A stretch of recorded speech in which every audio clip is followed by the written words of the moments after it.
Mesdames, Messieurs, bonjour. Donc, moi j'interviens pour le compte de la FEDEL. La FEDEL, c'est le syndicat professionnel des sociétés de services en efficacité énergétique. Et soucieux effectivement de ce que rappelait M. le Président sur la mobilisation de la ressource pour accompagner des projets, la FEDEL a été donc partenaire effectivement de l'étude menée par le CRPF.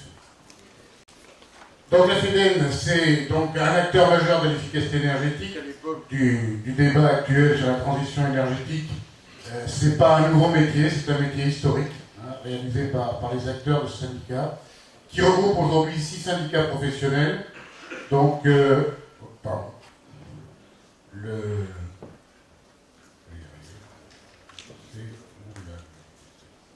voilà. Le syndicat donc, des réseaux de chaleur et de climatisation urbaine, donc, qui touche là les projets effectivement qui vont être porteurs des projets biomasse. Le syndicat national de l'exploitation climatique et de la maintenance, où là on va retrouver des chaufferies de taille beaucoup plus restreinte et également avec quelques exemples de biomasse.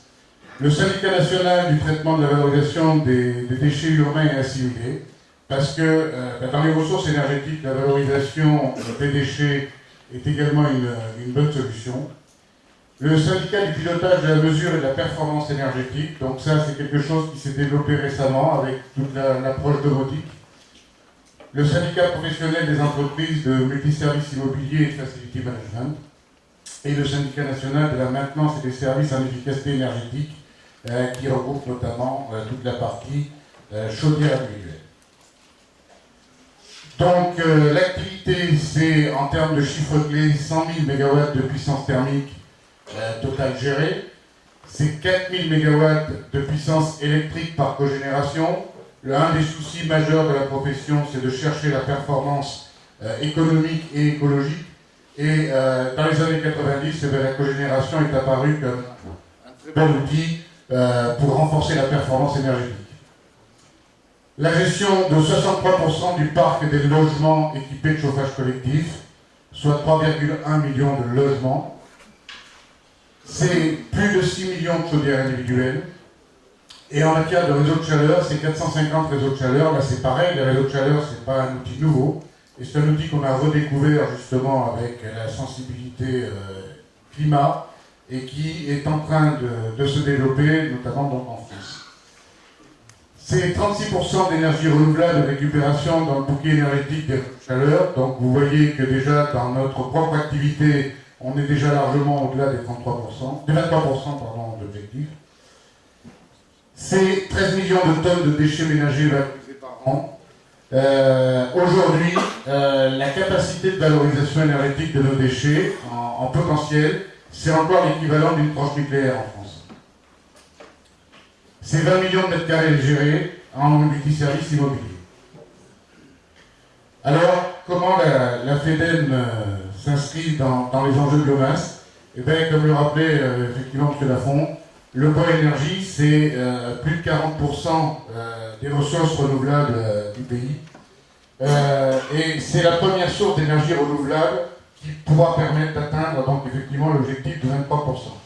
Alors ça, c'est quelque chose d'important parce que quand on se fie à ce qu'on entend, on entend beaucoup parler effectivement de photovoltaïque, d'éolien, de choses comme ça. Et bien, ce ne sont pas les énergies renouvelables les plus développées aujourd'hui en France. Et notre ambition, c'est d'augmenter d'ici à 2020 la production de chaleur à partir de biomasse de 6,2 millions de TEP et la production d'électricité sous forme de cogénération, puisque la Caisse des dépôts le rappelait effectivement au travers d'un exemple. Aujourd'hui, la cogénération biomasse, ça se développe et ça fonctionne très bien. Donc développer ça à hauteur de 1,2 million de têtes. C'est également un enjeu économique et social. Alors les activités de la FEDEL sont des activités territoriales. Nous intervenons, nous, pour de la production de chaleur ou de froid, essentiellement. Et on est donc sur un besoin local et on est sur la création d'emplois locaux et non délocalisables. Donc c'est aujourd'hui aussi un enjeu économique et social et donc politique très fort. Et donc ça joue en termes d'emploi à la fois sur l'amont, qui est la partie que vous connaissez mieux que moi, qui est la partie approvisionnement en combustible biomasse, donc sur la partie coupe, transformation, stockage, transport. Et puis ça joue également dans les propres emplois qu'on est capable de créer à l'intérieur de nos sociétés.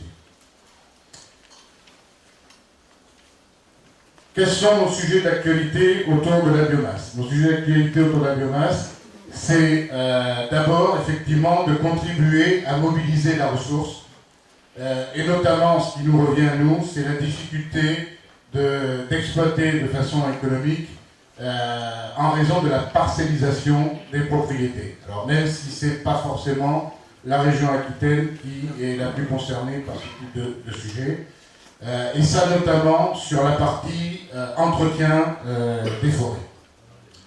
C'est démontrer le caractère complémentaire de la filière bois-énergie par rapport aux autres filières. Comme on le rappelait effectivement, il est important de respecter la hiérarchisation des usages, et le bois-énergie n'est en aucune manière, et je pense que d'autres intervenants y reviendront, un concurrent aux autres filières d'utilisation de la ressource bois.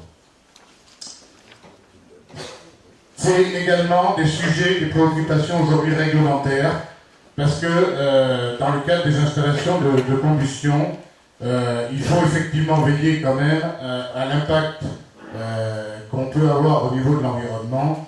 Et donc il y a aujourd'hui une nouvelle rubrique qui vient d'être créée donc, au sein des installations classées de protection de l'environnement, notamment eu égard à l'utilisation des bois de récupération, notamment les bois d'emballage.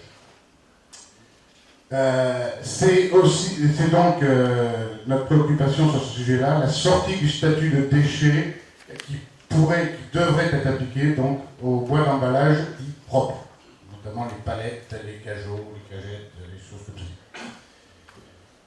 C'est également, si on veut garantir cette filière dans la durée, être vigilant sur l'indexation des prix d'achat du bois énergie. Voilà. Le bois énergie, aujourd'hui, c'est une solution qui a besoin d'être subventionnée pour être compétitif. On ne peut pas non plus faire n'importe quoi si on veut effectivement trouver des solutions vis-à-vis notamment du gaz.